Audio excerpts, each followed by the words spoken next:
มือปราบประจำหมู่บ้านพี่น้องว้าโอ้เบิ่งแกหน่อยเห็นยังไงเบิ่งหันเบิ่งเนี่ยนะ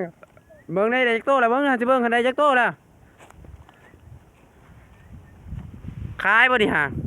ขายเอาแหละกับค่าขนมเลยเนาะเนาะให้ไม่ได้เศร้าโตเด้อมีเด้อเอาใส่สิเบิ่งบักอาทิตย์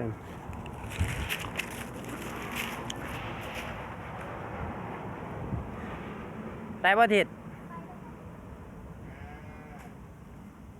เวลาจัดใช่เห็นมันบ่ได้สิจับให้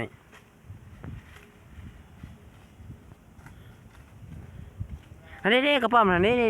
อันนี้ในงามค้าเนาะจ้ะฮะเคาะออกเลยฮะโตใหญ่สำตัวนะแหละนึ่งยักษ์เลยเออ